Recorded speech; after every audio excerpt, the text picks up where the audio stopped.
Hello hi दोस्तों, कैसे हो आप लोग। उम्मीद करते हैं मेरे सभी फ्रेंड अच्छे होंगे, स्वस्थ और मस्त होंगे, एकदम ज़बरदस्त लल्लन टॉप होंगे आप लोग दोस्तों। तो मैं लेकर आई हूँ बहुत छोटा सा ये नाच गीत है दोस्तों, और बहुत ही सुंदर है, चटाकेदार है। इस समय सरसों के खेत में बैठे हैं दोस्तों, इसी सरसों के उपलक्ष्य में गीत है। ये सरसों के ऊपर बनाया गया गीत है दोस्तों, और बहुत ही सुंदर है। तो आप लोग अपना प्यार आशीर्वाद भर भर के देना दोस्तों। तो चलती हूँ आप लोग को नाच गीत पे लेकर।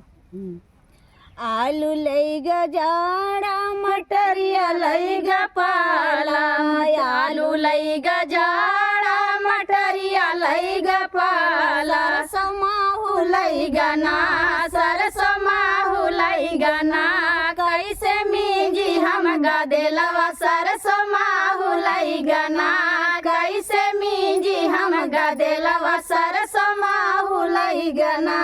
आलू लईगा जाड़ा मटरिया लईगा पाला, आलू लईगा जाड़ा मटरिया लईगा पाला, सरसों माहु लईगा ना सरसों लईगा ना, कैसे मीजी हम गदेलवा सरसों माहु लईगा ना।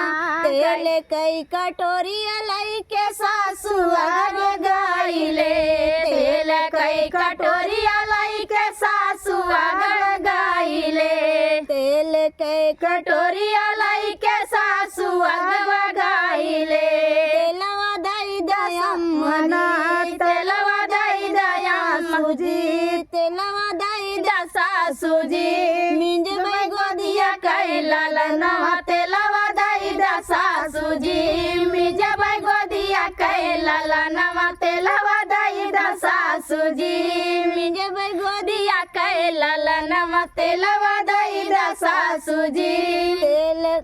आलू लईगा जाड़वा मटरिया लईगा पालवा, आलू लईगा जाड़वा मटरिया लईगा पालवा, सरसमाहु लईगा ना सरसमाहु लईगा ना, कैसे मीजी हम गदेलवा सरसमाहु लईगा ना, कैसे मीजी हम गदेलवा सरसमाहु लईगा ना। तेल के कटोरिया लई के सासु अगवा गईले, तेल कई कटोरिया लई के सासु अगवा गईले, तेलवा नदी सासु बोलिया बिरही बोलाई, तेलवा नदी सासु बिरही बोलिया बोलाई, तेलवा नैहर से मंगाइला बोलिया बोलाई सासु जी, तेलवा नैहर से मंगाइला बोलिया बोलाई सासु जी, तेलवा नैहर से मंगाइला बोलिया बोलाई सासु जी। आलू लईगा जाड़ा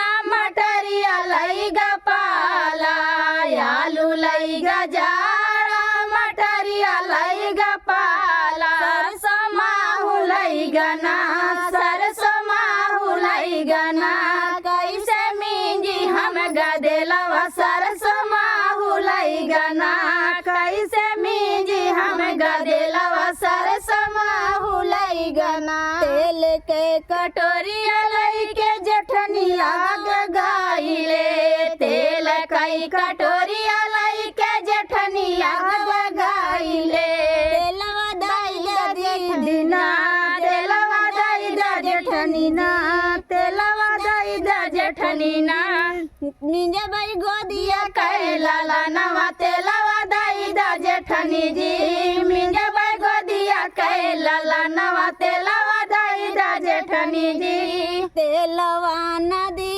जेठनी बोलवा फूला माई, तेलवा नदी जेठनी मुहवा फूला माई, तेलवा नदी जेठनी मुहवा फूला माई, तेलवा नदी जेठनी मुहवा फूला, तेलवा नैहर से मंगाइला बोलिया बोलाई बोलैना, तेलवा नैहर से मंगाइला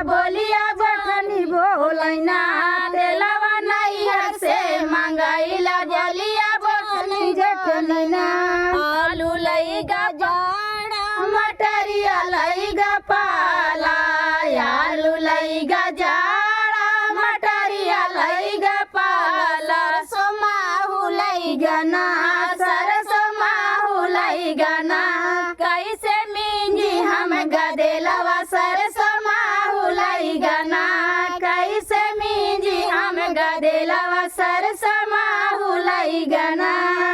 तो फ्रेंड, हमारा गीत कैसा लगा? अच्छा लगा तो लाइक करना, शेयर करना, कमेंट करना और सारी बहनों को प्यारा प्यारा सा आशीर्वाद देना।